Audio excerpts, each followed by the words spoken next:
মন্দিরের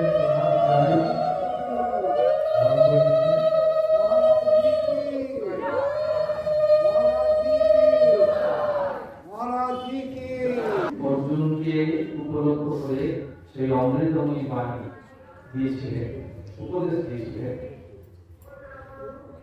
অর্জুনের প্রশ্ন এবং ভগবানের সেই প্রশ্নের উত্তর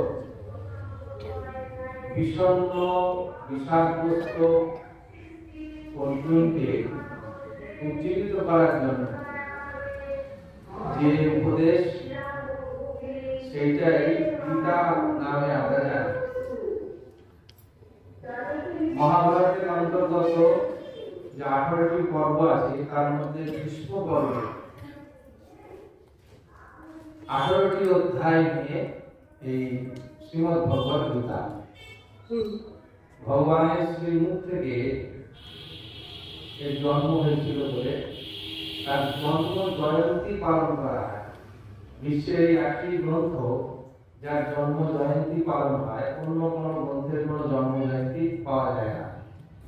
সেটা দীর্ঘদিন ধরে লেখা হয়েছে, পড়া হয়েছে, কিন্তু ভগবানের ইয়া সাক্ষাৎ বর্ণনা অবশ্যই উপকর্ম বিস্তৃত। সেই জন্য তো মান্যতা। গীতার মধ্যে যে 700টি মাত্র শ্লোক আছে, আজও পর্যন্ত রহস্যাবৃত, আজও পর্যন্ত তার অনুসন্ধান চলছে। লক্ষ লক্ষ গ্রন্থ গীতাকে নিয়ে রচনা হয়ে গেছে এ যাবৎকাল। কোন কোন মতে 5156তম গীতা জয়ন্তী চলছে, আবার একটি মতে 5125তম গীতা জয়ন্তী চলছে। আমরা ট্রায়াঙ্গুলার পার্কের গীতা জয়ন্তীতে 5156তম দেখি। যাতে হোক কালখণ্ডটা 5100 পেরিয়ে গেছে বলতে গেলে। 5100 বছর ধরে এই গীতা যেভাবে এখনো পর্যন্ত সারা বিশ্বে সমাদৃত, কল্পনাতীত। আজকে বিশ্বের এমন দেশ নেই যেখানে গীতা পাওয়া যাবে না, এবং গীতা নিয়ে চর্চা সারা বিশ্ববাসী করছেন। আমরাও প্রেম মন্দির আশ্রমে গীতা জয়ন্তীর পরে আমরা মহারাজজি ওই মাসটাই উল্লেখ করেছিলেন যে এই মাসের ভেতরে অন্তত সব জায়গায় একটু একটু করে গীতা জয়ন্তী হবে। সেজন্য আমাদের গীতা জয়ন্তী আজকে অন্যগড় শাখা, শিবানন্দ ধর্ম সংঘ অন্যগড় শাখাতে আমরা গীতা জয়ন্তী করছি। এর আগে আমাদের উত্তরপাড়া শাখা হয়ে গেছে, আমাদের আশ্রমে হয়ে গেছে, আমাদের হাওড়া শাখাতে সারা বিশ্বব্যাপী গীতা জয়ন্তী হয়ে গেছে। আজকে আমরা এটা করছি আমাদের অন্যগড় ধর্মশালা পদ্ধতি অনুযায়ী। আজকে আমাদের মধ্যে থেকে যারা নিয়মিত আমাদের যে মাসিক গীতা পাঠ ক্লাস হয় তার মধ্যে থেকে অনেকে একটি করে শ্লোক মহারাজ পদ্ধতি করেছিলেন, একটি শ্লোক তারা সেখানে সেই নিয়ে একটু সংক্ষিপ্ত আকারে বক্তব্য করবেন। এবার আমাদের দীপ্তি কুমার চট্টোপাধ্যায় এক এক করে নাম রাখবেন এবং এক এক করে শুরু করবেন।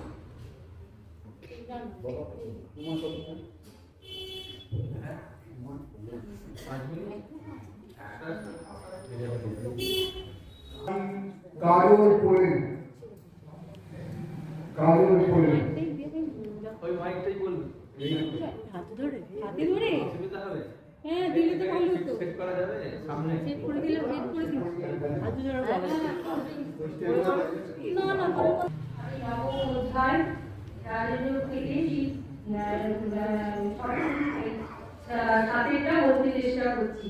শ্রী ভগবান উবাচ, নবম অধ্যায় সাথেটা সর্বভূতানি সন্তেয় প্রকৃতিং জানতি মানিকাম কল্পক্ষয় পুনস্তানি কল্পতো বিস্তিজামিহম।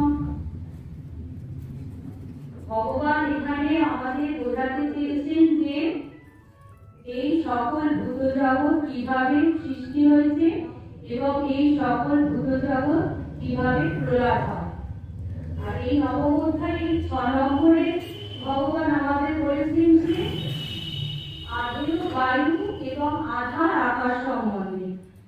বলছেন বায়ুর গুণ দোষ ভালো মন্দ কোনো কিছুই আকাশকে স্পর্শ করতে পারে না, কারণ আকাশ তাকে নির্লিপ্ত।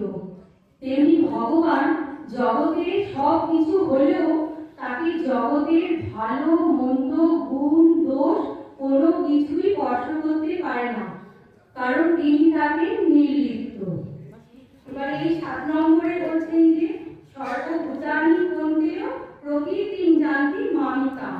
প্রকৃতির ত্রিগুণাত্মিকা মায়ার দ্বারা অর্থাৎ সপ্ততম রজগুণের দ্বারা সমস্ত ভূত জগৎ আমাকে লয়প্রাপ্ত হয়।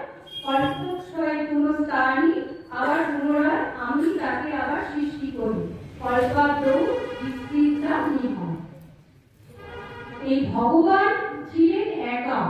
তিনি ইচ্ছা প্রকাশ করলেন যে বহু হবে, তখন তিনি মায়া উপনীত চৈতন্য রূপে অর্থাৎ ঈশ্বর রূপে আত্মপ্রকাশ করলেন। তখন তার থেকে পঞ্চভূতের সৃষ্টি হলো। আকাশ, বায়ু, অগ্নি, জল, মাটির সৃষ্টি হলো। এই মাটি থেকে হলো ঔষধ, গাছপালা, গাছপালা থেকে হলো অন্ন, অন্ন থেকে হলো পুরুষ, অর্থাৎ পুরুষাহ। অর্থাৎ এই সকল জগতে আমাদের মানুষের সৃষ্টি হয়েছে সেই অন্ন থেকে। এই সৃষ্টির ক্রমটা ভগবান আমাদের বোঝালেন অনুলোম ক্রমে। এবার বিলোম ক্রমে বলছেন প্রলয়টা। বলছেন যে যে ভূতটি যে যে তট থেকে উৎপন্ন হয় সেই সেই ভূতটি সেই সেই তটে গিয়েই লয় হয়। যেমন মাটি লয় হয় জলে, জল লয় হয় অগ্নিতে, অগ্নি লয় হয় বায়ুতে, বায়ু লয় হয় আকাশে, আকাশ লয় হয় মায়াতে, মায়া বিলীন হয় সেই মায়াধীশ পরম ব্রহ্মে। আমাদের ব্যবহারিক ক্ষেত্রেও দেখা যায় যে মাটিতে জল দিলে তা লয় হয়ে যায়, আবার ভৌমাগ্নির শেষে তাতে জল দিলে তা বাড়িতে গিয়ে মেশে। এইভাবেই ভগবান একাধারে সৃষ্টি করছে এবং একাধারে প্রলয় করছে।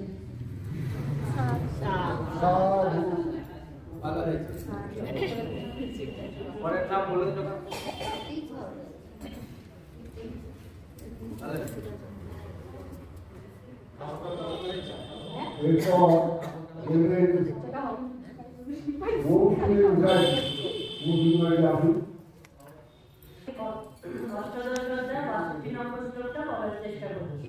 তমেব শরণাগত সর্বভাবেন ভারত তৎপ্রসাদাৎ পরম শান্তি স্থানে প্রাপ্তি আছে।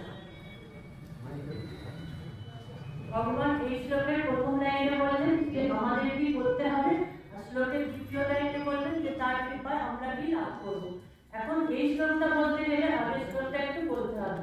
ভগবান আগের শ্লোকে বলেছেন যে ঈশ্বর সকলের হৃদয়ে অন্তর্যামী রূপে অবস্থান করে সর্বভূতকে তার মায়া দ্বারা চালিত করছে।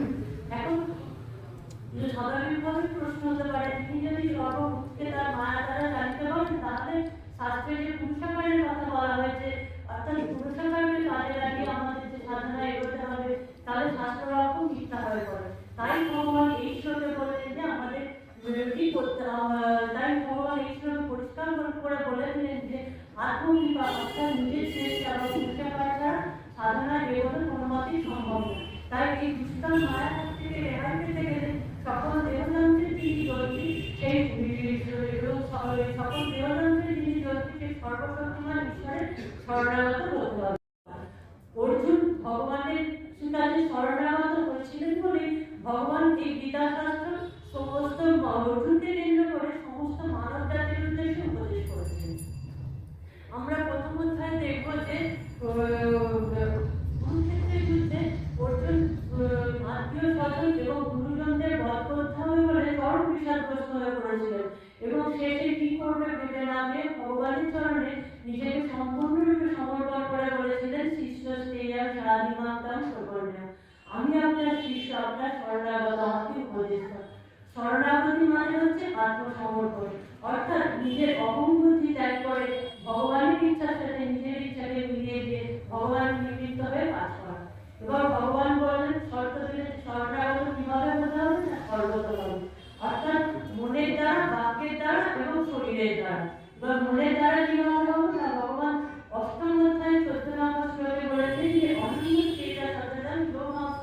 নিত্য ছাড়া তার সেরকম শ্লোক পাঠ্য নিত্য যুক্তস্ব যোগিনা। যে ব্যক্তি যিনি আমাকে একাত্ম চিত্তে সর্বসময় স্মরণ করেন, অর্থাৎ চলতে ফিরতে ছুটে বসতে সর্বসময় স্মরণ করেন এবং দীর্ঘকাল করেন, আমি সেই ব্যক্তির কাছে অত্যন্ত সুলভ হয়ে যাই। আমাদের মহারাজও বলছেন যে সাধনাটা 1 ঘন্টা বা 2 ঘন্টা নয়, সাধনাটা হলো 24 ঘন্টা। সবসময় তো ধ্যান জপ হয় না, তাই কখনো সাধনায় করে, কখনো কীর্তন করে বা কখনো কীর্তন শুনে যে কোনো প্রকার তার সাথে যুক্ত থাকতে হবে। আর এইভাবে যিনি নিত্য তার সাথে যুক্ত থাকেন, তিনি যখন কথা বলেন তখন তিনি ভগবানের কথাই বলেন, তাছাড়া তিনি অন্য কথা বলতে পারেন না। আর আমরা বৃন্দাবনের গোপিনীদের কথা জানি যে তারা সবসময় সংসারের সমস্ত কাজের মধ্যে ভগবানের কথা ভাবত আর ভগবানের চিন্তা করতো, তাই তারা তাদের যখন একে অপরের সাথে দেখা হতো তারা ভগবানের কথাই আলোচনা করতো। ভগবান গীতাতেও বলেছে যে মচ্চিত্ত মদ্গত প্রাণ বোধয়ন্ত পরস্পরম কথায়ন্ত সুমাম নিত্যাং তুষ্যন্তি চ রামন্তি চ। যাদের মন ও চিত্ত আমাকেই সমর্পিত, তারা আমার কথাই একে অপরের সাথে আলোচনা করে, পরম তৃপ্তি লাভ করে এবং পরম আনন্দ লাভ করে।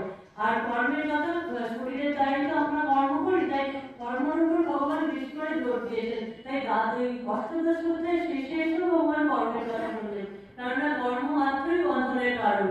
আর কর্ম যদি আমরা ঠিক করে না করতে পারি, আমরা কোনোদিনই মোক্ষে পৌঁছতে পারবো না। তাই ভগবান বলতে চাইছেন যে যেখানে আমরা যে কাজটি করছি তাকে যোগে পরিণত করতে হবে, শুধু সংসারে মাছ গ্রহণ করলেই হবে না। আর যোগটা কি না, ভগবান দ্বিতীয় অধ্যায়ে বলেছেন যোগ কর্মসু কৌশল, কর্মের কৌশলটাই হচ্ছে যোগ, অর্থাৎ চিত্তের সমতা বজায় রেখে অনাসক্তভাবে ঈশ্বর অনুভূতিতে কাজ করা। আমরা সারাদিন যা কাজ করি তা যদি ঈশ্বরের উদ্দেশ্যে এবং ঈশ্বরকে সমর্পণ করতে পারি, তাহলেই সেটা যোগ হয়ে যাবে, তবেই কর্মের শোধন হবে। আর এইভাবে আমরা যদি মন প্রাণ দিয়ে ভগবানকে ভালোবাসতে পারি, তবেই তিনি কৃপা করবেন। আর তিনি কৃপা করলে কি দেবেন না, তিনি বলেন তার প্রসাদ আর পরম শান্তি, তার প্রসাদে আমরা পরম শান্তি পাবো। অর্থাৎ আমাদের যে জন্ম জন্মান্তরের অধ্যয়ন ধরে আমরা যে অজ্ঞান বা অবিদ্যার মধ্যে রয়েছি, তার কৃপায় সেটি কেটে যাবে। ফলে সংসার দুঃখে নিবৃত্তি হবে, সাধু পরমানন্দে প্রতিষ্ঠিত হবে। আর এই অবস্থায় একবার প্রতিষ্ঠিত হয়ে গেলে তখন জগতের কোনো সুখ দুঃখই তাকে বিচলিত করতে পারবে না। আর ভগবান আরেকটি জিনিস দেবেন বললেন, সেটা হলো শাশ্বত স্থান, অর্থাৎ নিত্যধাম, তার বিষ্ণু পরম পদ। বিষ্ণুর পরম পদই হচ্ছে শাশ্বত স্থান। আর বিষ্ণুর পরম পদ মানে স্বয়ং বিষ্ণু বা ভগবান। তাহলে জীবন মুক্ত অবস্থা, অর্থাৎ তিনি যখন দেহে থাকবেন তখন পরম শান্তি পাবেন, আর যখন দেহ থেকে বিধমুক্ত, অর্থাৎ যখন তিনি দেহ ছেড়ে দেবেন, বিধমুক্ত অবস্থায় তিনি শাশ্বত স্থান লাভ করবেন। অর্থাৎ যদ্গত্বা ন নিবর্তন্তে তদ্ধাম পরমম, যেখানে গেলে আর ফিরতে হবে না। ভগবান বললেন সেটি আমরা নিত্য ধাম।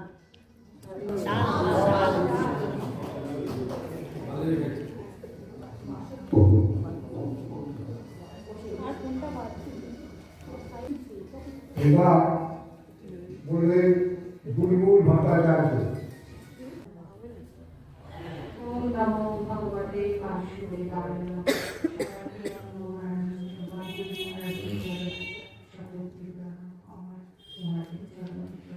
আজকে আমি গীতার 65টা শ্লোক পড়ার চেষ্টা করছি। সেটা হচ্ছে গীতা গঙ্গা গায়ত্রী গোবিন্দে চতুর্গঙ্গার সংযুক্তে পুনর্জন্ম নাও গীতা গীতা জিনাতি ভক্তি ভাবেন চেতসা বেদ শাস্ত্র পুরাণানি তেনাধিকারী সর্বশা। গীতা হচ্ছে সর্বশাস্ত্র, গঙ্গা হচ্ছে সমস্ত তীর্থ, গোবিন্দ হচ্ছে সমস্ত লোকেশ্বর, আর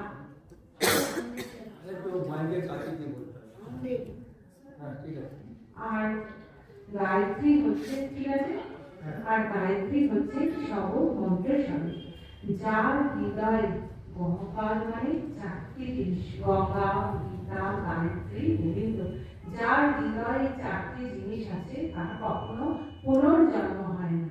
আর তার বেদ শাস্ত্র গীতা পড়লেই কিন্তু এই পুরাণ বলুন বেদ বলুন এই শাস্ত্রগুলো সমস্ত মানে জানা হয়ে যায়। আজকে আমি গীতা মাহাত্ম্যর 18টা নামের একটু বলার চেষ্টা করছি, যে এতগুলো নাম তো আমার মনে থাকে না, সেই জন্য আমি একটু লিখে নিয়ে এসেছি। সেটা হচ্ছে প্রথমে আমরা বলি যে 18টা নাম রয়েছে, তাতে হচ্ছে গঙ্গা। গঙ্গা স্নান করলে আমাদের যেরকম সমস্ত পাপ বিনষ্ট হয়ে যায়, আমাদের বিশ্বাস, আমরা মানিও সেটা হিন্দু ধর্মে। তো গীতা পাঠ করলেও ঠিক নিয়মিত যদি আমরা গীতা পাঠ করি, তাহলে পাপটা চলে যাবে, অর্থাৎ বিবেক জেগে যাবে যে এটা করবো না, এটা করা উচিত। এরপরে আসছে গীতা। গীতা তো আমরা এক্ষুনি শুনলাম যে সর্বশাস্ত্র, গীতা হচ্ছে পঞ্চম বেদ। তারপরে আসছে সাবিত্রী। সাবিত্রী আমরা জানি সপ্তশতীর এক সতী, এবং তিনি কল্যাণ মঙ্গলের জন্য যে কোনো অসাধ্য তিনি সাধন করতে পারতেন, এবং তার কথাও আমরা জানি, সেটা আমরা যাচ্ছি না। এরপরে আসছে সীতামা, তিনি ব্রহ্ম গুণের প্রতীক, সত্য ব্রহ্ম জ্ঞানের প্রতীক, সত্য গুণের প্রতীক, এবং তার চারিত্রিক দৃঢ়তা এতই ছিল যে তিনি কিভাবে দেখিয়ে দিয়েছেন অশুভ শক্তিকে তার ধারে কাছে তিনি আসতে দেয়নি। এবার হচ্ছে সত্যা। সত্যা মানে সবসময় সত্যের পথে চলতে হবে, এবং ঠাকুর বলতেন কলিতে সত্যি কথা বলাটাই তপস্যা। তারপরে আসছে প্রতিব্রতা। তারপরে আসছে প্রতিব্রতা। প্রতিব্রতা মানে ভগবান শ্রীকৃষ্ণ হচ্ছেন আমাদের জগৎপতি, আমরা তার অনুগামী। এবার হচ্ছে ব্রহ্মগুলি আর ব্রহ্মবিদ্যা। ভগবানের মুখ নিঃসৃত বাণী তো ব্রহ্মগুলি হবে, আর ব্রহ্মবিদ্যা ওই তারা তো আমাদের সবাই আমরা জানি। তারপর আসছে মুক্তি দেননি, তিনি মুক্তি দিয়ে দেন। কি মুক্তি দিয়ে দেন?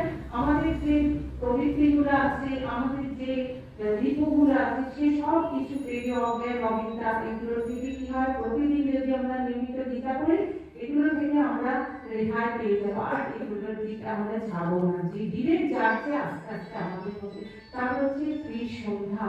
তারপর আসছে অর্ধমাত্রা। অর্ধমাত্রা মানে ভগবান হচ্ছেন পূর্ণ, আর তার গীতা হচ্ছে তার অংশবিশেষ। তারপর আছে চিদানন্দ, সব চিৎ আনন্দের স্বরূপ। আমরা তো জানি যে সব মানুষের সমাধান যেটা সবসময় আছে। চিৎ মানে চেতন সত্তা, চৈতন্য। আর একদিন বাদে কিন্তু আমাদের কল্পতরু উৎসব, এবং সেখানে ঠাকুর আমাদের অন্য ইয়েদেরকে আশীর্বাদ করেছিলেন সবাইকে, সেটা আমরা জানি। অর্থাৎ চৈতন্য হোক, আমরা জেগে যেতে পারি, আমরা যেন আমাদের সেই বিবেকটা জায়গা, আমরা হচ্ছি আনন্দ স্বরূপ, আমরা হচ্ছি সেই সোহম সোহম। এবার আসছে আমাদের ভবগ্নি। ভবগ্নি মানে ভব প্লাস অগ্নি। অগ্নি যেমন সবকিছুকে নিখারে একদম পুড়িয়ে নিখার তৈরি করে, তেমনি আমাদের ভেতরে যে সমস্ত একটু আগে জেনেছি যে কাম, ক্রোধ, লোভ, যা যা আছে সমস্ত কিছু গীতা পাঠ করলে এগুলোকে আমাদের একদম পুরো পুড়িয়ে একদম আমাদের একটা মান পুরুষ সম্পন্ন ব্যক্তিতে পরিণত করবে, আর আমাদের সাত্বিক গুণ সম্পন্ন করে তুলবে। এরপর আসছে শান্তি আসে। আমরা তো ভুলের মধ্যে আছি, আমাদের জীবন, আমরা এই যে জগৎ, যাকে আমরা সবসময় সত্যি বলে এসেছি, এর তো কোনো অস্তিত্বই নেই। আজকে আছে, কাল নেই, ক্ষণভঙ্গ বিনাশী। সেই জন্য ভগবান পঞ্চদশ অধ্যায়ের সংসারকে অসত্য বলে চিহ্নিত করেছেন। তারপরেই আসছে বেদত্রয়ী, অর্থাৎ গীতা পড়লে বেদকে আমাদের জানা হয়ে যায়। তারপরেই আসছে পরায়ণতা। কখনো কারোর দোষ দেখো না, কারোর কোনো সমালোচনা করো না। আর আমাদের গুরু মহারাজ সবসময়, গুরু মহারাজজি বলতেন, এবং উনি অপছন্দ করতেন এই কারোর সমালোচনা না করতে। তিনি বারবার বলতেন যে যত এগুলো করা হবে, তার খারাপ জিনিসগুলো আমার মধ্যে চলে আসবে, সেই জন্য এগুলো থেকে বিরত থাকবো। আর হচ্ছে সবসময় সত্য কথা বলো, প্রিয় কথা বলো, হিত কথা বলো, আর দুঃখ দিও না কাউকে, যেটা বাচিক তপস্যা বা স্বার্থায় বলছে। শেষ আসছে কি, যে তত্ত্বজ্ঞান। তত্ত্বজ্ঞান সেটা আসছে মঞ্জুরি, মানে যেরকম একটা ঠোকা দেখি, গীতা হচ্ছে তেমনি জ্ঞানের ঠোকা। যত এটা পড়বো, যত পাঠ করবো, তত আমার তত জ্ঞান আসবে। তত্ত্বজ্ঞানটা কি, আমি কে, আমি কোথেকে এসেছি, আমার কি করণীয় আছে, তাই না? এগুলো তো আমার সেই জানতে হবে গীতা যত বলবে এগুলো আসবে। আর ঠাকুর বলতেন আমরা তো মৃত্যু ভয় পাওয়ার কোনো দরকার নেই, কারণ আমরা যে বয়সের ভেতর দিয়ে যাচ্ছি আমাদের মধ্যে কিন্তু এখন সেই ভয়টাই আসছে। তো মৃত্যু ভয় পাওয়ার তো কোনো দরকার নেই, কারণ কাল আমরা কিছু করতে পারবো না, আত্মা হচ্ছে অমর, যা কিছু হবে এই শরীরের বিনাশ হবে। আর ঠাকুর বলতেন একটা ঘর থেকে অন্য ঘরে যাবে, আমরাও ঠিক সেইভাবেই সেখানেই যাব। আর কে নিয়ে যাবেন জানেন? আমাদের গুরু মহারাজজি আমাদের হাত ধরে সেই গীতার দেখানো পথে নিয়ে যাবে। এর জন্য অবশ্যই শরণাগতি, ভরসা, বিশ্বাস তার উপর রাখতে হবে। এই বলে আজকে আমার কথাকে বিশ্রাম দিচ্ছি।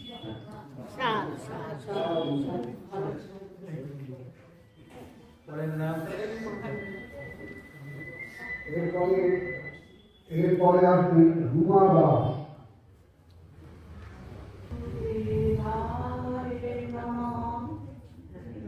আমি দ্বিতীয় অধ্যায় 47 নম্বর শ্লোকটি পড়ার চেষ্টা করি। কর্মণেধিকারস্তে মা ফলেষু কদাচন মা কর্মফল হেতুর্মা তে সঙ্গে কর্মাণি। এখানে ভগবান শ্রীকৃষ্ণ মহাভারতের বিশ্বপর্বে কুরুক্ষেত্রের যুদ্ধে রণভূমিতে বিষাদগ্রস্ত অর্জুনকে ভগবান শ্রীকৃষ্ণ যে উপদেশ দিয়েছিলেন সেই উপদেশ কিন্তু আমাদের সর্বসাধারণের জন্য প্রযোজ্য। ভগবান শ্রীকৃষ্ণ বলছেন কর্ম করো, কিন্তু কর্মের ফলের আশা করো না, কারণ কর্মফলের আশা হচ্ছে সংসারের বন্ধনের কারণ। এই বন্ধনের জন্য আমাদের বারবার এই পৃথিবীতে জন্মগ্রহণ করতে হবে। এখন আলোচনা হচ্ছে কর্ম কি। কর্মকে প্রধানত আমরা তিনটে ভাগে ভাগ করতে পারি। এক হচ্ছে কর্তব্য কর্ম, দুই হচ্ছে খেয়াল খুশিগত কর্ম, তিন হচ্ছে বৈষ্ণব কর্ম। কর্তব্য কর্ম কি না, প্রকৃতির তিন গুণের দ্বারা বদ্ধ হয়ে জাগতিক কর্তব্য কর্ম। খেয়াল খুশি কর্ম কি না, শাস্ত্রবিহিত এবং গুরুদেবের অনুমোদন ব্যতীত যে কর্ম করা হয় সেটা হচ্ছে খেয়াল খুশি কর্তব্য কর্ম। আর বৈষ্ণব কর্ম কি না, যারা একদম কর্ম করে না, কম্প সর্বাধন করে না। এই তিনটে কর্ম, এই কর্মের ফল যদি প্রত্যাশা করা হয় তাহলে কিন্তু আমাদের কর্মরূপী তৃষ্ণা বলবতী হয়ে ওঠে এবং সেই তৃষ্ণার দরুন আমরা নিষ্কাম কর্ম করতে পারি না। ভগবান শ্রীকৃষ্ণ বলেছেন নিষ্কাম কর্ম করো, কর্মের মধ্যে কোনো ফলের আশা করো না, কারণ ফলের আশা করলেই কিন্তু সেই কর্ম হবে না, সেই কর্ম জন্মান্তরে জন্মের কারণ হবে। এখানে অর্জুনকে প্রসঙ্গ করে তিনি আরো বলেছেন যে এই কর্ম যদি গুরুদেবের নির্দেশ অনুযায়ী এবং শাস্ত্রবিহিত কর্ম অনুযায়ী করা যায় তাহলে এক পরম মুক্তির পথে আমরা যেতে পারি এবং সেই মুক্তির পথে গেলে কি হবে না, আমরা ঈশ্বরের শরণাপন্ন হয়ে সেই ঈশ্বরের ধাম প্রাপ্তি হব। তাই ভগবান শ্রীকৃষ্ণ অর্জুনকে বলেছেন যে তুমি আসক্তি হয়ে কর্তব্য কর্ম করো না, তুমি নিষ্কাম ভাবে যুদ্ধ করো, কারণ যুদ্ধ করা তোমার কর্তব্য।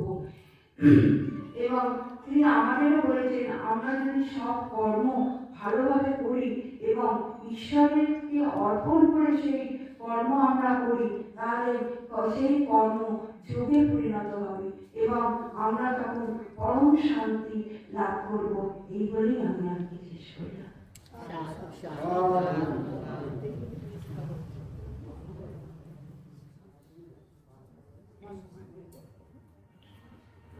এরপর বললেন মিনতি দাস।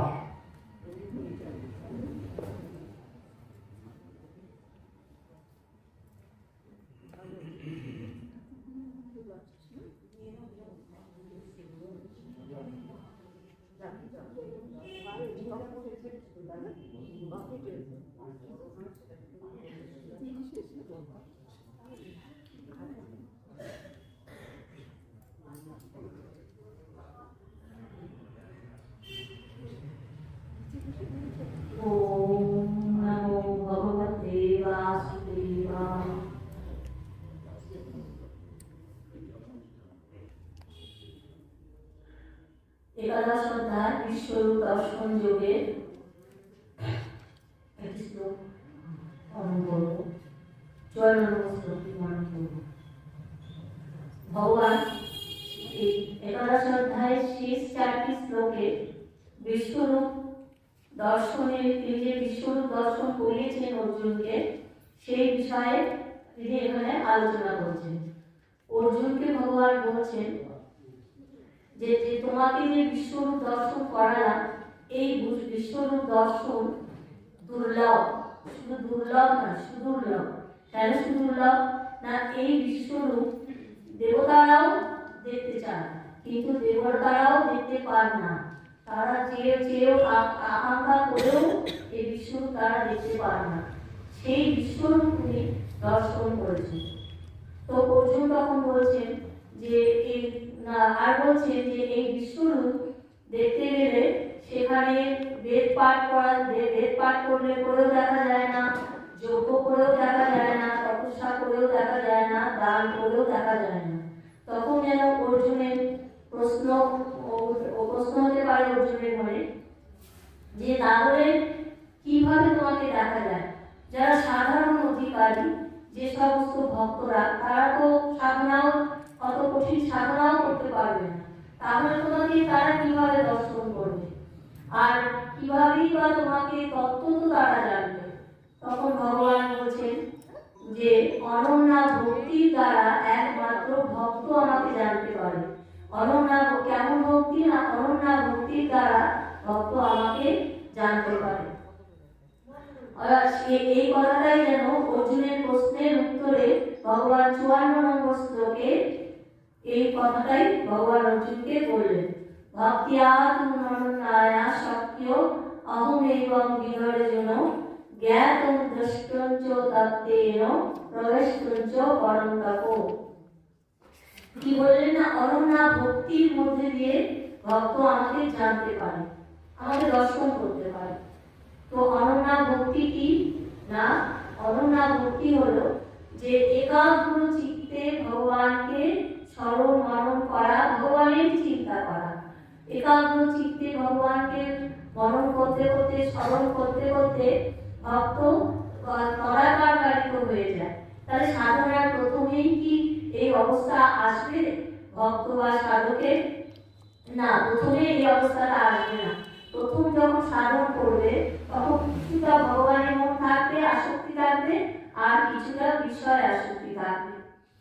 ধীরে ধীরে যখন সাধনার ক্ষেত্রে এগিয়ে যেতে থাকবে তখন যখন রাগানুরা ভক্তি সাধকের মধ্যে এসে যাবে তখন মন পুরোপুরি ভগবানে একাগ্র হয়ে যাবে।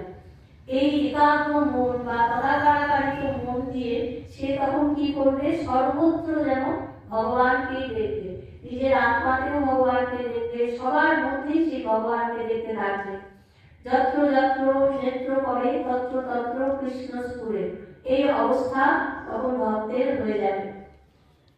তো বলছেন যে এইরকম যে অবস্থাটি হয় এরকম মনে হয় যে তাহলে কি কৃষ্ণকেই একমাত্র একাগ্র চিত্ত হয়ে তাহলে শুধুমাত্র কৃষ্ণকেই ভজনা করতে হবে? বলছে না, তা না। যার যা ইষ্ট, শিব দুর্গা রাম কালী যার যা ইষ্ট তাই তার কৃষ্ণ। জগ পার্শ্বতী সব কৃষ্ণ, যিনি আমাদের আকর্ষণ করেন তিনি কৃষ্ণ। তাহলে ইষ্ট রূপে তখন তার দর্শন হতে থাকবে। এবার চিত্তভূমি তৈরি হয়ে গেছে, প্রস্তুত হয়ে গেছে, আর দর্শনও হচ্ছে। এই হলো সগুণ সাকার উপাসনা। সগুণ সাকার উপাসনার মাধ্যমে ভক্ত এইভাবে ভগবানকে দর্শন করতে থাকে। এরপর বললেন যে জ্ঞাতং দ্রষ্টং চ তত্ত্বেন। ভগবান বলেন যে জ্ঞাতং দ্রষ্টং চ তত্ত্বেন প্রবেষ্টং চ পরম তপো। যে পরম তপো, যে এরপরে ভক্ত আমাকে তত্ত্বের দ্বারা তত্ত্বভাবে আমাকে দেখে এবং আমাকে জানে এবং আমাকে প্রবেশ করে। প্রবেশ করে। তার তত্ত্ব তো কিভাবে দেখবে? তত্ত্ব তো আগে তত্ত্ব তো জানা। তত্ত্ব তো জানলে কি করে? না, গুরুর কাছ থেকে বেদান্ত শুনতে হবে। বেদান্ত শুনে সেগুলোকে মনন করতে হবে। শ্রবণ মনন নিধিধ্যাসন, এই হলো মানে বেদান্ত সাধনার প্রথম সোপান। শ্রবণ মনন, তারপর সেটাই নিয়ে যাবে নিধিধ্যাসন বা ধ্যান। আমাদের চারটে বেদের চারটে মহাবাক্য আছে, যেমন তত্ত্বমসি, অহম ব্রহ্মাস্মি, প্রজ্ঞানম ব্রহ্ম, অয়মাত্মা ব্রহ্ম। আর আমরা ব্রহ্মার্জনকে শুনেছি, যারা জ্ঞান মার্গে সাধনা করে তারা কি করে, এই একটি মহাবাক্যকে অবলম্বন করে, একটি মহাবাক্যকে অবলম্বন করে সেটাই বিচার করতে থাকে। বিচার করতে করতে করতে করতে সেই তার তত্ত্বে পৌঁছায়। সে দীর্ঘদিন ধরে তার বিচার চলে, যার জন্য বেদান্ত সাধনা বা জ্ঞান মার্গের সাধনায় বলেছে যে বিচারা জায়তে জ্ঞানম, বিচার করতে করতে তার মধ্যে জ্ঞান আসে। তার এবার জ্ঞান আসে মানে তত্ত্বকে জানা গেল, যে সর্বব্যাপী যে সেই ব্রহ্ম বা পরমাত্মা, তাকে যখন জানা গেল তখন জানাটাই হলো যে জ্ঞান। তাহলে জ্ঞাতুম, এইভাবে তখন জানা গেল যে আমার আত্মা পরমাত্মা যে একই, এই ভক্ত জানতে পারবে। এবার জানার পর তারপরে বলছেন তত্ত্বের দ্রষ্টঞ্চ, তত্ত্ব তো তাকে দেখা। এবার যখন সেই একই ব্রহ্ম সর্বব্যাপী হয়ে রয়েছে, একই পরমাত্মা সব বস্তুর মধ্যে ওতপ্রোত হয়ে রয়েছে, সর্বত্র যেন এক চৈতন্য সত্তা। সমুদ্রের ঢেউ যেমন আমরা বেদান্তের উদাহরণে পাই, সমুদ্রের ঢেউয়ের উদাহরণ পাই। সমুদ্রের ঢেউয়ের মধ্যে কি থাকে না, সৃষ্টি হচ্ছে কি ফের, বুদবুদ, তরঙ্গ, অজস্র সৃষ্টি হচ্ছে, আবার সেগুলো কি হচ্ছে, আবার সেগুলো ভেঙে গুলিয়ে সমুদ্রের জল হয়ে যাচ্ছে। সৃষ্টিটাও যেন ঠিক এইরকম। জ্ঞানমার্গের সাধনার এই উপলব্ধি হয় যে এই সৃষ্টিটা যেন একটা চেতনার সমুদ্র। এই চেতনার সমুদ্রের মধ্যে ঠিক ওই রকম ফের, বুদবুদ, তরঙ্গের মতো অজস্র সৃষ্টি হচ্ছে, স্মৃতি হচ্ছে, লয় হয়ে যাচ্ছে, থাকছে একই বস্তু, সেই ব্রহ্ম। ব্রহ্মই জগৎ আকারে প্রতিভাসিত হচ্ছে। তাহলে এইরকম যখন জ্ঞানটা হলো, তখন তার দেখার কিছু থাকে না। সেখানে অনন্যাস চিন্তান্ত করে সে দেখেছে। ভক্তিমার্গের সাধনা সমস্যাকারী সাধনায় দর্শন করা যায়, কিন্তু নির্গুণ নিরাকার সাধনায় দর্শন নেই, সেখানে হলো উপলব্ধি। সে উপলব্ধি করে সর্বব্যাপী সেই অখণ্ড সত্তাকে নিজের আত্মার সাথে একাকার করে উপলব্ধি করে। এই হলো দৃষ্টঞ্চ। তারপর বলেন প্রবেশঞ্চ। এবার তত্ত্বের প্রবেশঞ্চ বলেন, প্রবেশ মানে তাতে প্রবেশ করা, ভগবানের মধ্যে প্রবেশ করে যাওয়া। প্রবেশ করা মানে যেমন নদী গিয়ে সমুদ্রে প্রবেশ করে যাচ্ছে, এমন প্রবেশ করা নয়।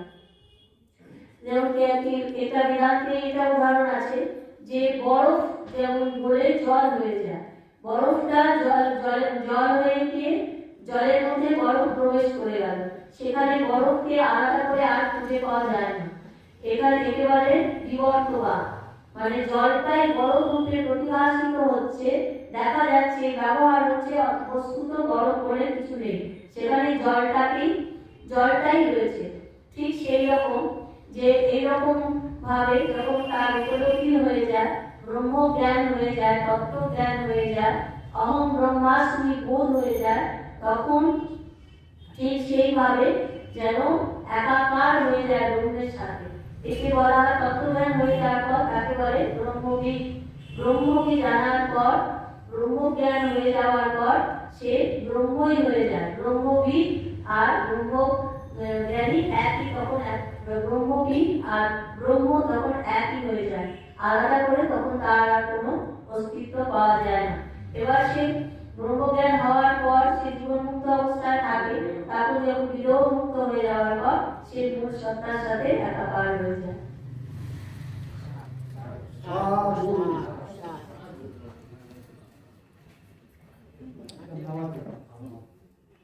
गीता ध्यान गीता स्वयं भगवान श्री कृष्ण भगवान गीता स्वयं ब्रह्म गीता और में निश्चित मंत्र लाभ अर्थात गीता ध्यान तो गीता होते भगवान स्वयं तार कथामृत এবং গীতা পাঠ করলে মোক্ষ লাভ হয়। এই হলে উত্তর। আমি বলছি শেষকালে যখন কহিলা সে অচ্যুত তোমার অশেষ কৃপায় মোর দূর হইল মোর মোর অজ্ঞান রহিয়াছে আমি সেই ধোয়া স্মৃতি হইয়াছে মোর পরম আত্মাজ্ঞান সংশয় রহিত হইলাম তোমার কৃপায় তব আদেশ স্মরণে হও প্রভু মোর সহায় যুদ্ধ করিব আমি প্রভু আসছে তোমার মোর যা ছাড়া করিবার কিছু নাই গা কৃপা করি দিলে তুমি প্রভু হে অচ্যুত যে অমূল্য জ্ঞান মোর সংশয় অন্তর হইল দূর সকল নিধান পাপ বহু ভঙ্গ অজম বিধান সংশয় গারুদে চলে অন্য কোন তপকব ইন্দ্রেশ মতো এই ধর্মরণ জয় নিশ্চিত জানি গরিতব কৃপা অনুক্ষণ অর্জুন আবার মুখের চরিত্র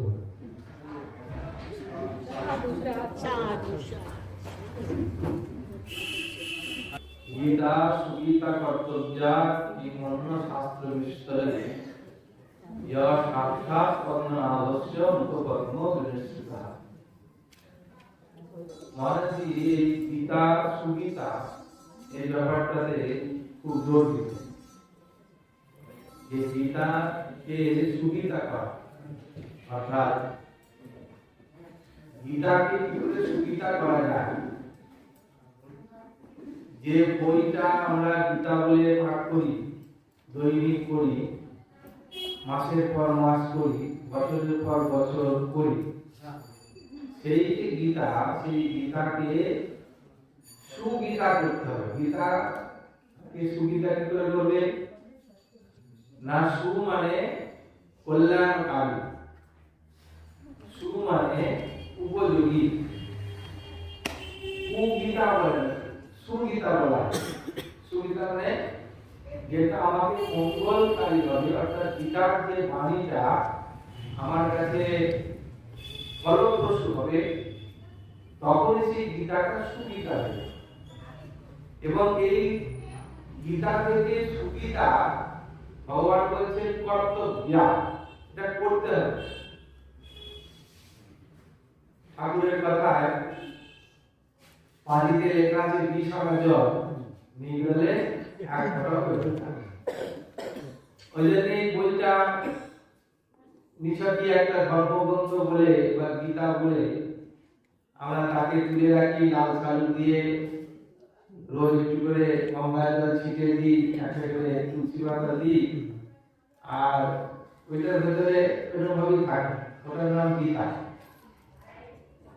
ওই যে একটা প্রশস্তিতে বললেন নাকি গীতা, গঙ্গা, গায়ত্রী, সাবিত্রী, ওই রকম ভাবে গীতার নাম করে থাকে। যেগুলো আমাদের নমস্কার করতে হয় তাই নমস্কার করে দেয় ভালো। কিন্তু এখানে ভগবান বলছেন, যেখানে ভগবানের উদ্দেশ্য অর্থাৎ গীতার উদ্দেশ্যে প্রশস্তিতে বলছেন সুগীতা কর্তব্য, এইটা যদি শুরু হয়ে যায় কিম অন্য শাস্ত্র বিস্তরতি, আর অন্য কোন শাস্ত্রে প্রয়োজনীয়তা নেই। তার মানে কি অন্য শাস্ত্র থেকে ভিন্ন কোন কথা বলেছে গীতা? আবার গীতার ধ্যানেতে আমরা দেখছি সর্বোপরি সদরাম দুঃখাও বেদের কর্মকাণ্ড জ্ঞানকাণ্ড নিয়ে আমাদের বেদের কর্মকাণ্ড আমাদের কর্মে প্রেরণ করে। গীতাতে ভগবান এই বিষয়ে বলেছেন ইয়ামিমাং পুষ্টিকাং বাচম প্রবদন্তি। এই কর্মকাণ্ডের মধ্যে কি কর্ম করলে কি তার ফল পাওয়া যায় সে বিষয়ে বিশদভাবে চিন্তন করে যাগ যজ্ঞাদির বিষয়ে আলোচনা করা হয়েছে। অর্থাৎ আমি কর্মের ফল চাই, এইটা যখন আমার প্রয়োজন হয়, অর্থাৎ আমি কর্মের ফলটা চাই, তখন সে বিষয়ে যাগ যজ্ঞ দান ইত্যাদি যা কিছু হয় সেটা হলো কর্মকাণ্ড। এই কর্মকাণ্ড কি করতে পারে? এর পরিণতি কি? ভগবান বলছেন যে শ্রেণী পুণ্যে স্বর্গ পর্যন্ত দিতে পারে। কর্মকাণ্ডের উদ্দেশ্য কি? আমাদের যেরকম ভাবে কর্মে শোধন করা, শাস্ত্র নির্দিষ্ট কর্ম করা, শাস্ত্র বিহিত কর্ম করা। এই কর্মকে বলা হয়েছে 3 প্রকার কর্মের কথা বেদ বলেছে কর্মকাণ্ডের মধ্যে। একটা হচ্ছে নিত্য কর্ম, একটা নৈমিত্তিক কর্ম, আর একটা হচ্ছে প্রায়শ্চিত্ত কর্ম। এই 3টে কর্ম আমাদের রোজ করতে হয়। আমরা এই নিত্য কর্ম বলতে কেবলমাত্র দাঁত মাজা, চান করা নয়। নিত্য কর্মটা একটু বুঝি নাকি আমরা? হ্যাঁ, দাঁত মাজা, চান করা। নিত্য কর্ম কি বলছেন? শাস্ত্র বলছেন যে নিত্য কর্ম মানে যে কর্মটা তোমায় নিত্য করতে হবে। কি বলেছেন? পঞ্চশূনা জনিত পাপ থেকে নিবৃত্তি হওয়ার জন্য তোমাকে পঞ্চযজ্ঞ করতে হবে। নিত্যকর্ম, নৃযজ্ঞ, ভূযজ্ঞ, ঋষিযজ্ঞ, তাই তো? দৈবযজ্ঞ আর জ্ঞানযজ্ঞ, অর্থাৎ পশুযজ্ঞ। পশুযজ্ঞ মানে পশুকে খেতে দেওয়া, পশুকে আগুনে ফেলে দেওয়া, অর্থাৎ পশু পক্ষী কীট পতঙ্গ আদি প্রত্যেকের আহারের ব্যবস্থা করা নিত্যকার কর্ম। শাস্ত্র বলেছেন, বেদ বলেছেন। আর কি বলেছেন? অতিথি বাড়িতে এলে তুমি খাবার আগে, অতিথি মানে যে তিথি মেনে আসে না, সে হচ্ছে অতিথি। আর তিথি মেনে যে আসে সে কি হয়? নিমন্ত্রিত। আপনি কার্ড দিয়ে বিয়ে বাড়ি নিমন্ত্রণ করবেন, সে আসবে। আমরা এখন আবার আসার আগের দিনও ফোন করি, একবার আপনি আসছেন তো, নাহলে 350 টাকা লস হবে। হ্যাঁ, তাই তো? হয়তো 350 টাকা লাগার জন্য নষ্ট হয়ে যাবে, তোমাকে ফোন করা। সেজন্য বলছেন কি না, অতিথিকে তিথি না মেনে আসে। আপনি রান্না করেছিলেন দুজনের মতন, একজন এসে গেল ঠিক খাবার আগে, খুব ভালোবাসা এসেছেন, নারায়ণের মতন তাকে সেবা করা এবং তাকে কি বলে, আমার যে আহার্য নির্ধারণ ছিল সেইটি আগে তাকে দেওয়া।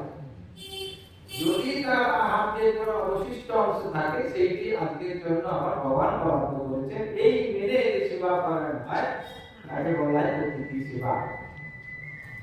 এই ভূত যজ্ঞ অর্থাৎ আমাদের এই সমস্ত যে পশু পক্ষীদের কথা বলা হয় হচ্ছে ভূত যজ্ঞ। ঋষি যজ্ঞ কি না, দৈনিক শাস্ত্রকে অধ্যয়ন করা। যতক্ষণ কেন করবো? কমসে কম ঋষিদের স্মরণ করা। আমরা প্রত্যেকেই একটা গোত্র থেকে এসেছি। গোত্র মানে কোন একটা ঋষি পরম্পরা থেকে এসেছি। সে আমি যাই হয়ে যাক কেন, আমার একটা ব্লাড কানেকশন রয়েছে। হয় শান্ডিল্য ঋষি, নয় কাশ্যপ ঋষি, নয় ভরদ্বাজ ঋষি, কারোর না কারোর সঙ্গে আমার ব্লাড কানেকশন রয়েছে। ঋষি থেকে আমাদের আসা, সেই জন্য ঋষিদের স্মরণ করা। আর একটা হচ্ছে কি পিতৃযজ্ঞ। দৈনিক পিতৃপুরুষের উদ্দেশ্যে তাদের জল দান করা, স্মরণ মনন করা। কোন কোন ক্ষেত্রে বলা হচ্ছে পিণ্ডদান পর্যন্ত করা। আমাদের তারানন্দ মহারাজজি দৈনিক গঙ্গা স্নান করতে গিয়ে তিনি রোজ তর্পণ করতেন, আর মহালয়ার আগে 15 দিন বিশেষভাবে তিল তর্পণ করতেন। অনেকে শাস্ত্র মূর্তি বলা হতো, মানে রোজ পাঁজিতে যেমন যেমন যে বিষয়ের উপরে আলোকপাত করা আছে তার জীবনটা তেমন ছিল। মানে ওনাকে একেবারে পাঁজি দেখা, তার বাইরে তিনি জানেন না। কর্মকাণ্ড এই ইত্যাদি বিষয়ের দ্বারা কি বলাতে চেয়েছে দেখি। তাহলে ভগবান যে গীতায় বলে দিয়েছেন যে কর্মকাণ্ডের শেষ পরিণতি হচ্ছে যতই যাই করো তোমার স্বর্গ প্রাপ্তি অবধি ফল আছে। আর স্বর্গ কতদিন তোমার ভোগ হবে না, যতদিন তোমার পুণ্য অর্জন আছে ততদিন ভোগ হবে। তারপরে সেই পুণ্যে মর্তলোক বিসর্জন, আবার তুমি মর্তলোকে ফিরে আসবে। তা আমরা কি করবো? আমরা তাহলে কি এই স্বর্গ কামনা করবো না? না করব। নিত্যকর্ম আমাদের শেখাচ্ছে যে এই ইত্যাদি নিষিদ্ধ কর্ম অকর্ম বাদ দিয়ে শাস্ত্র বিহিত কর্ম করতে হয় শেখাচ্ছে। ভগবান বলছেন যে যদি তুমি এই নিত্য কর্মকে তুমি বাদ দিতে বলছেন না, খালি টাইমটা চেঞ্জ করতে বলেছেন।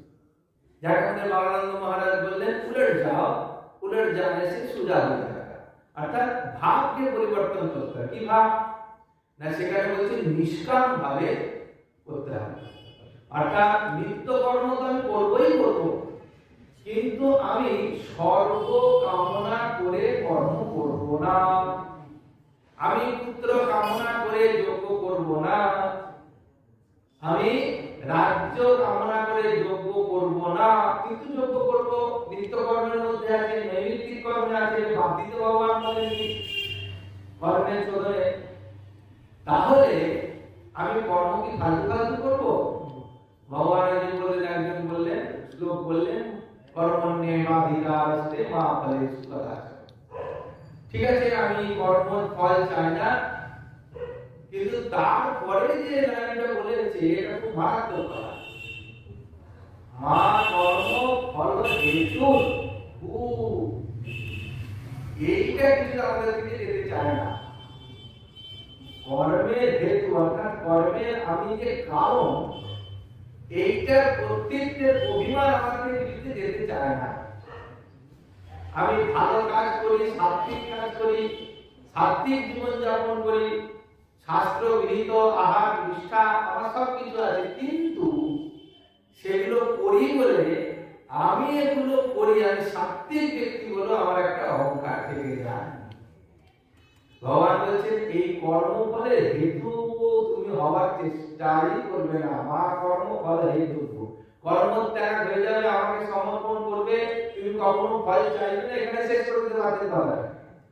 কিন্তু যেটা জড়ে গিয়ে উনি বলতে চেয়েছেন যে কখনো যেন কোনোভাবেই মনের ভেতরে অহংকারটা এই ভাব তোমার মধ্যে না আসে।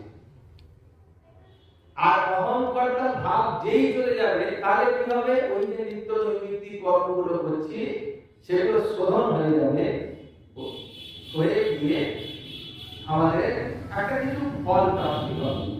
কারণ বিজ্ঞান মতে প্রত্যেক কর্মের কিছু না কিছু ফল আমায় ভোগ করতেই হবে। আপনি দেওয়ালে একটা চড় মারবেন আর আপনার হাতে রাখবেন না, সেগুলো হয় কারোর মনে আঘাত দিয়ে কথা বলবেন, আপনি কষ্ট পাবেন না, হয় না? আপনার কারোর ক্ষতির চিন্তা করবেন আর আপনার ক্ষতি হবে না, হয় না? কারোর উন্নতির চিন্তা করবেন, আপনার উন্নতি হবে না, এবার হয় না? আপনি যেমন যেমন যার জন্য যেমন ভাবছেন, আপনারও তেমন তেমন ফল প্রাপ্তি হবে। প্রতিবাদ্য আমরা তো খারাপটা বুঝলাম, ঠিক আছে, মহারাজ বলছেন বা এটা আমরা শুনেছি যে না, কারোর অনিষ্ট চিন্তা করা ঠিক নয়, ক্ষতি করা ঠিক নয়। কারণ ক্ষতি করা ঠিক নয় না, আমার ক্ষতি হবে বলে ক্ষতি করা ঠিক নয়, এটা তো বুঝলাম। কিন্তু কারোর ভালো চাইবো, সেই জন্য আমার ভালো হবে, এটাও যদি বলি হবে না, তাহলে কি হবে? এটা কেউ করবে কি? আমরা কারোর ভালো চাইবেন না, কেন ভালো চাইবেন না? তাহলে আমাদের ভালো হয়ে যাবে।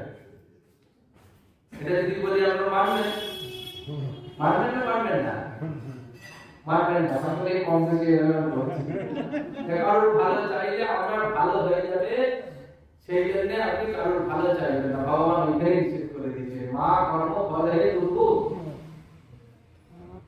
কারোর ভালো চাইলে আপনার ভালো হয়ে গেলে তবে আবার পূর্ণ সঞ্চয় হয়ে যাবে, আবার স্বর্গপ্রাপ্তি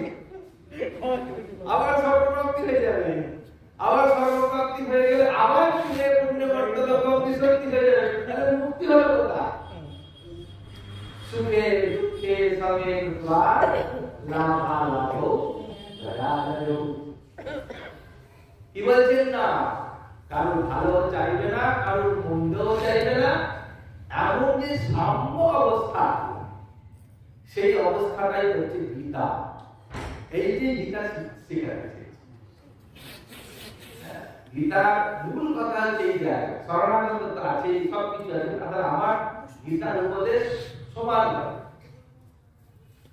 শীতোষ্ণ সুখ দুঃখলা বলেছেন, আমি কারোর ভালো চাইবো না, আমি কারোর মন্দও চাইবো না, আমি কারোর অনিষ্টও চাইবো না। তাহলে আমার উপর যদি অনিষ্ট হয় আমরা কি বলবো? ঠিক আছে, তুমি আমার অনিষ্ট করেছো, মহারাজ বলেছেন আমি তোমার অনিষ্ট চাইবো না, ঠিক আছে, কিন্তু তাহলে ঠাকুর তুমি এর বিচার করো। ঠাকুর তুমি এর বিচার করো, বিচার তোমায় করতে হবে। আমি কিছু করছি না, আমি তাকে উৎসাহ করবো না, কিন্তু ঠাকুর তুমি তার বিচার করো। গীতায় নিষেধ করে দিয়েছে। গীতা বলছে যে এরকম ভাবনা চিন্তা চলবে না, মা কর্ম ফলে হেতু তুমি নিজের সঙ্গে ওটা জড়িয়ে ফেলেছো, এও তোমার চলবে না। তাহলে কি করতে হবে? গীতায় উপদেশ করছে তোমার পূর্ব কর্ম জনিত ফল প্রাপ্ত হচ্ছে, এই তো তুমি ভাবো। আজকে তুমি বলেন বানাবে ওইখানে রাস্তাতে কেউ চলতে পারবো না, হয়তো গাড়ি দেখে যেতে পারেন না বলে একটুখানি পুষ্পা প্রকাশ করবে। সেক্ষেত্রে তোমাকে সেই অবস্থায় যেতে হবে যে অবস্থার মধ্যে না তো তোমার মালা পরার অহংকার থাকবে, একে আমাদের বেদান্তে সূক্ষ্মভাবে বিচার করে বলেছেন প্রিয় মোদ প্রমোদা, প্রিয় মোদ প্রমোদ, এর মধ্যে ফেসে যাবে, তুমি একদম জড়িয়ে যাবে। সেই জন্য কি সমান অবস্থা, মালা পরালো কি না পরালো কি, আমার স্তুতি করলো কি, ভগবান আবার উপদেশ করলেন, এটাকে ভেঙে ভেঙে বললেন ওই মা কর্ম ফলে হেতু এটাই ভাবছেন। কি বললেন? তুল্য নিন্দা স্তুতির মৌনি সন্তুষ্ট যেন কেনচিৎ অনিকেত স্থিরপতি ভক্তিমান মে প্রিয় নরঃ। পরিষ্কার বললেন ওই একটাই কথাই ভাবছেন, মা কর্ম ফলে হেতু। আমরা বুঝতে পারি না তো, ওই যে ভেঙে ভেঙে বলেছে। সেই জন্য হেতু হওয়া যাবে না। তাহলে হেতু হলাম না, কিছু হলাম না, তাহলে কর্মটা হলো, তার একটা ফল আছে, সেই ফলটা খেলে যাবে কোথায়? কর্পূরের মতন ডুবে যাবে? ভগবান বলছেন না, সেটাও হবে না। কর্ম করেছো, তুমি চাও আর নাই চাও, তুমি যখন করেছো তোমার ফল ভোগ করতেই হবে। কি ফল? ভগবান বলছেন চিত্ত শুদ্ধির রূপ ফল তোমার প্রাপ্ত হবে, তোমার চিত্ত শুদ্ধ হয়ে যাবে। এই যখন চিত্ত শুদ্ধ হয়ে যাবে তখন কি হবে না, তোমার এই যে মুক্তির দ্বার তোমার কাছে খুলে যাবে। আমাদের মুক্তি হবে না কেন? তার প্রধান কারণ আমরা নিজেদের চিত্ত শুদ্ধি করতে চাই না। আরেকটুখানি খুলে বললে, আমরা মুক্তি চাই কি? কেন চাই না? আমরা কি মুক্তি চাই? চান? সত্যি কথা চান? সত্যি কথা? তাহলে কালকে সব পাঁচ বই করে দিয়ে যাবে, নমিনি করে সব আমাদের দিয়ে দেবে। আবার উল্টো কথায় চলে যাবে। তাহলে মুক্তি আমরা কেউই চাই না। আমি চাই আবার আসিব ফিরে, আমি আবার এই পৃথিবী ভোগ করবার জন্য সংকল্প নিয়ে এখান থেকে যাই, আবার আসবো, আবার ভোগ করবো। পুনরপি জননম পুনরপি মরণম পুনরপি জননী জঠরে চায়। স্বয়ং খুব সহজ কথায় ভগবান একটা উপদেশ করেছেন। ওই যে বলে না যে, আমি একবার এটাকে বলেছিলাম যে আপনি লিস্ট রেডি করে রাখবেন যে ধরুন হঠাৎ করে ভগবান চলে আপনি গীতা করছেন, ঠাকুর দেবতা করছেন, একদিন না একদিন তো হয়তো ভগবান হঠাৎ করে আসতেই পারে আপনার কাছে।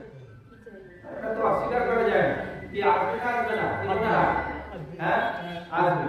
তাহলে লিস্টটা রেডি করে রাখতে হবে, আমার কি কি ঠাকুর এলে বা আমার ভগবান এলে আমার কি কি চাই সেটা লিস্টটা করে রাখতে হবে। তো আগে যদি বলি 10টা জিনিস চাইবেন, তো সেটা মোটামুটি ওই 30-40টা হবে, কিন্তু তার মধ্যে 3 রাত্রি জাগলে 10টাতে 12-14 নামানো যাবে। এবার যদি ভগবান এসে বলেন না ওই 20টা বাদ দে, তুই একটা জিনিস আমার থেকে চা, কোনটা চাইবে? হ্যাঁ, মুক্তি চাইবে, চাইবে তো? তাহলে তো সংস্কার ভালো বলতে হবে। ভগবানের সাক্ষাৎকার হলো মুক্তি চাইতে পারবেন না। বলে আমাকে চলে যাও, যদি চাইতে পারতাম তাহলে পূর্ব ইতিহাস রাজা সুরত জেনে শুনে চেয়ে পারতো, ধ্রুব চাইতে পারতো, অত অবস্থা করেছে। আমরা তো মানে খেয়ে পড়ে যদি ভগবানকে পেয়ে যাই তাহলে পাবে, নিজের থেকে কিছু করবো না।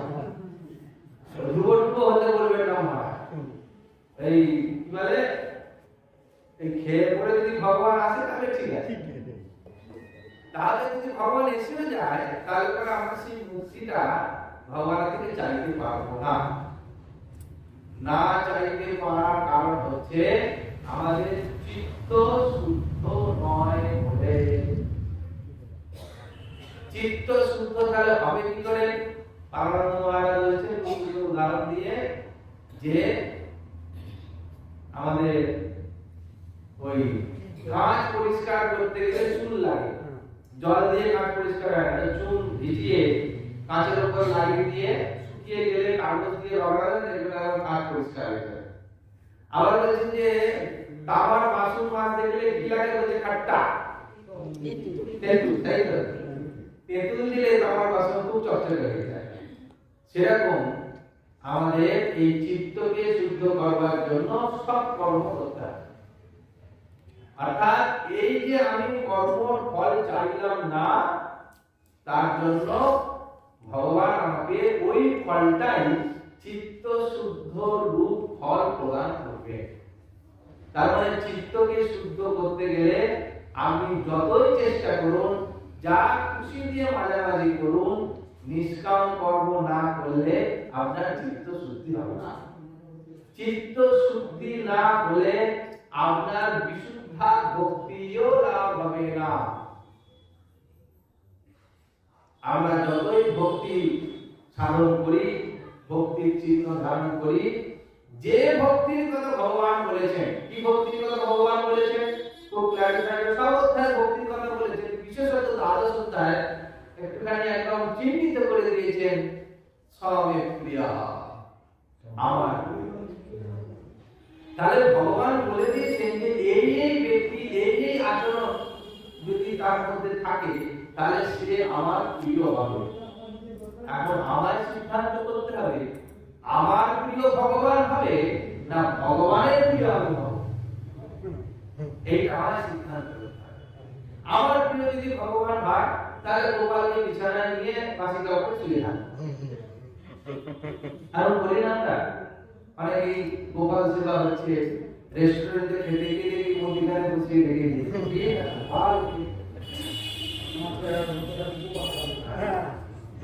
বেলা 9টার সময় 10টার সময় ঘুম থেকে উঠে বাসি কাপড়ে ব্রাশ নিয়ে নতুন ঢং দেখি বলে বলে গোপাল নিয়ে বাথরুমে যাচ্ছে, পুরো গান বাজাচ্ছে, কটা বাজে? 10টা। এখন গোপাল সেবা। তাহলে আমার মতন আমার ঠাকুর থাকবে, কি বিচারে আমার মতন কোনটা থাকে? আমার মতন আমি নিজেই থাকতে পারি না। এই দেহটাকে আমি আমার মতন চেয়েছিলাম, আমার মতন হোক, কোথায় হলো? চির যৌবন ঠাকুর আমরা জানি বললে হবে? হ্যাঁ, সময় হয়ে গেছে? হ্যাঁ হয়ে গেছে, আর 5 মিনিটে শেষ করবো। চির যৌবন, হ্যাঁ 5 মিনিটে শেষ করবো। চির যৌবন আমাদের প্রাপ্ত আমরা কি চাইনি? আমরা চেয়েছি। আমরা অনেক কিছু জীবনে আমার জন্য চেয়েছি, কিন্তু জীবন সাহেব এসে দেখলে ওগুলো কিছুই হলো না। তখন ওই কুকুরের হাড় জীবনের মতন যেটুকুন আছে সেটুকুন চিবিয়ে একটু রস নিজের মধ্যে আছে, সেটি নিজেকে ঠান্ডা করি, বলি হ্যাঁ আমি অনেক কিছু পেয়েছি। বলতে হয় না, বললে পরে লোকে কি ভাববে বলুন? খালি যদি অভাব বলে লোক আমার বাড়ি আসবে, তাই নিজেকে সুখী সুখী দেখাতে হয়। এই সুখী সুখী সাজা, সুখী সুখী দেখানো, সুখী সুখী ভাবা, এই আমাদের জীবনের চরম বিড়ম্বনাতে জীবন অতীত হয়। ভাবা সুখ পাই, সুখে যদি পেতাম তাহলে পরে ওই চিত্ত শুদ্ধ হয়ে গিয়ে যে সুখটা পাওয়া যায় সেই সুখটা আমাদের মধ্যে আসে, আর তখনই তার মধ্যে প্রতিবিম্বিত হবে আমাদের এই ভগবানের। তাই ভগবান বলছেন কি, যদি তোমরা চাও আমার মতো হবে তাহলে পরে এইগুলো তোমার মধ্যে আসতে হবে। ওই যে বললাম অনেকে স্থিরমতি ভক্তিমান মে প্রিয় নারা, আবার সব বলেছেন না কি কি হলে ভগবানের প্রিয় হবে। এখন আপনাকে সিদ্ধান্ত করতে হবে যে আপনি ভগবান 4টের সময় মঙ্গলারতি আপনার বাড়িতে করবেন না করবেন আপনার ব্যাপার। আপনি সন্ধ্যা উপাসনাকে ত্যাগ করতে বলেছেন কর্মকাণ্ডে বা কর্মে সাধনাতে, আপনি সন্ধ্যা উপাসনাকে ত্যাগ করবেন কি করবেন না আপনার ব্যাপার, জোরেও করবে না। ওই যে অর্জুন বলেছেন নষ্ট মোহ স্মৃতির লব্ধা প্রসাদ আর মায়া ছিল, লাস্টে যেটা বলেছে অর্জুন তার আগে ধোঁকা খেয়েছে। কি খেয়েছে না, ভগবান বলে দিয়েছে যে যতটুকু আমার বলবার তোমাকে ততটুকু আমি বলেছি, এরপরে তোমার যা ইচ্ছা হয় যাতে ছসি তথা গুরু কারো চাপিয়ে দেয়। সেজন্য আমাদের উপরে তো চাপিয়ে দেয়নি, আমরা সেইভাবে ভগবত প্রাপ্তির দিকে এগোবো, তাতে আমাদের জীবন সেই দিকে যাক। এটাই আজকে আমাদের প্রার্থনা হোক। এই বলে আমাদের বক্তব্য শেষ করি। ওম পূর্ণমদঃ পূর্ণমিদং পূর্ণাৎ পূর্ণমুদচ্যতে পূর্ণস্য পূর্ণমাদায় পূর্ণমেবাবশিষ্যতে